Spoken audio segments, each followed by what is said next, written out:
That's a weird title, right? Because how can you be too good? It's a bit like when a sports commentator says they hit that too well. What? So ridiculous. However, there is an exception to this rule, and we're going to talk about it right now. Because when it comes to wrestling and somebody is gathering momentum and kicking ass, if it's not your time to shine, you may be stopped in your tracks. And I know that makes no sense, but I don't make the rules, I just enforce them. Wait, no, I don't. I talk about them. I'm the messenger. Stop shooting me. Sadly, though, there are examples of a wrestler's brilliance coming back to haunt them, and if you don't believe me, that's about to change. I'm Simon from What Culture. Make sure you hit that subscribe button. These are 10 wrestlers who suffered for being too good. Number 10, Ted Dibiase. Ted Dibiase could have a good match with anyone, and he also had the best laugh ever. I mean, that was half of his gimmick. Sadly, though, this talent put him in such an odd position to the point he paid the price.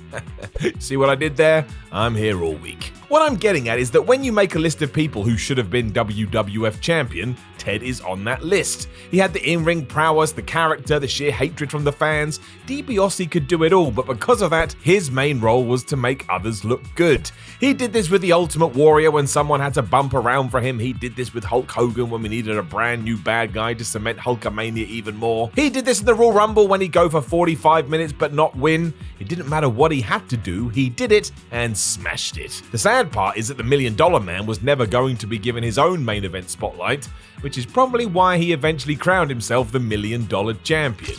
Everybody knew he had the CV for it.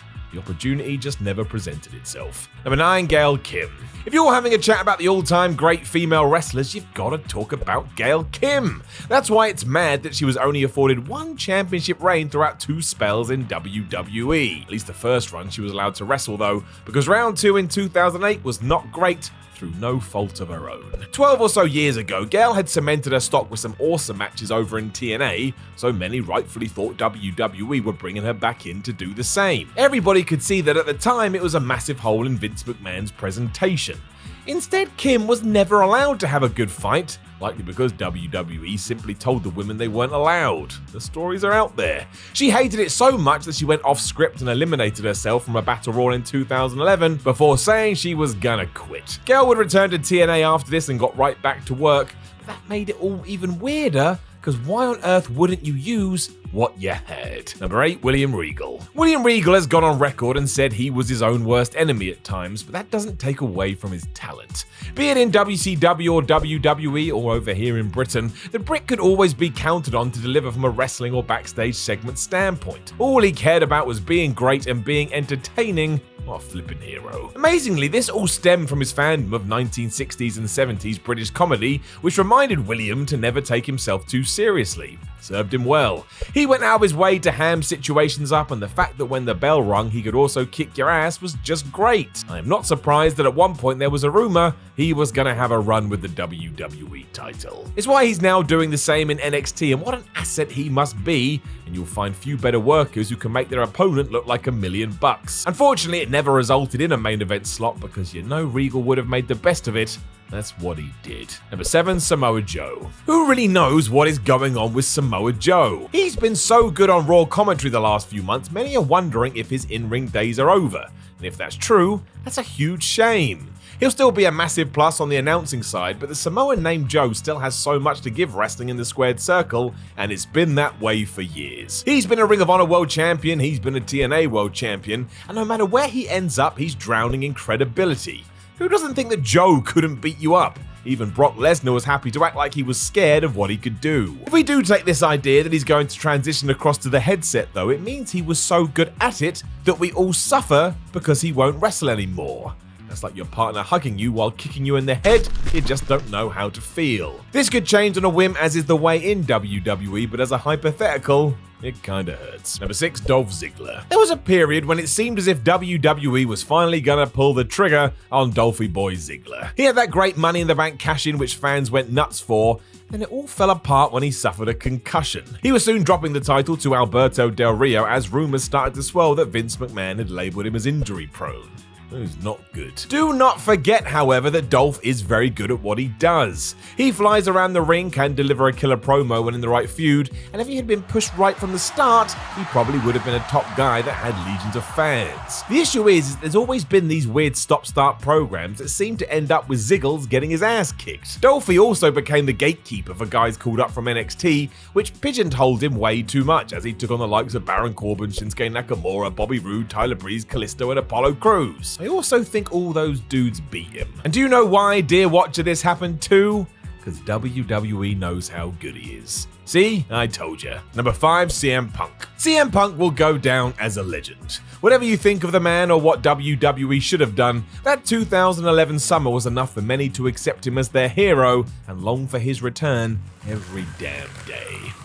Happened to every wrestler, he was at one stage the hottest star in the industry. Before he got there though, my word, what a struggle. According to former WWE writer Court Bauer, for example, during a tryout match, Shawn Michaels and Triple H laughed at Punk's performance before telling Vince McMahon he was no good. Then there's other murmurs that even after he was signed, DX didn't appreciate how over he was at the Survivor Series 2006 pay-per-view, and that is quite the uphill battle. It was mad because this was CM Punk. If you looked outside the WWE bubble, he had been a huge deal, especially a Ring of Honor, and when you put a mic in his hand, you believed every word that he said. It didn't help that Punk also knew that he was great. You can see why that would rub people the wrong way, but as soon as he connected with the crowd how he did, that was that. It was always going to take him somewhere, even if officials did all they could to try and quiet the beast. Number 4, Chris Jericho. It's hard to remember now, but there was a period after Chris Jericho's awesome WWE debut where it seemed as if he wasn't going to crack through the glass ceiling.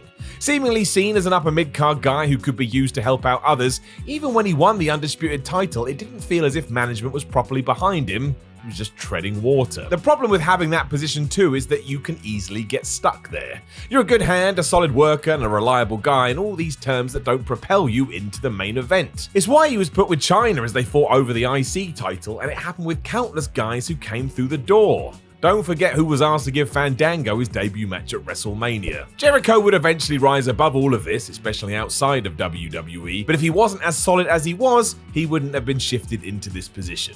Also may not have made it at all, but that's the wrestling riddle. Number 3, Zack Ryder. I always see an unnecessary amount of criticism thrown at Zack Ryder, now Matt Cardona, and I don't get it. It doesn't matter he wasn't the best wrestler ever or a super duper promo guy. That dude knew how to get fans on his side and built up an engaged audience who wanted him to succeed. It's called being over, and it's all you need in this crazy business. Just look at what he did on YouTube when no one else gave a flub about that outlet. He created the Z Long Island true story where in a matter of weeks, he had become a must-watch for anybody who enjoyed grappling. Ryder balanced inside jokes with straight-up ridiculousness, and it felt like a fan who had sneaked his way into WWE.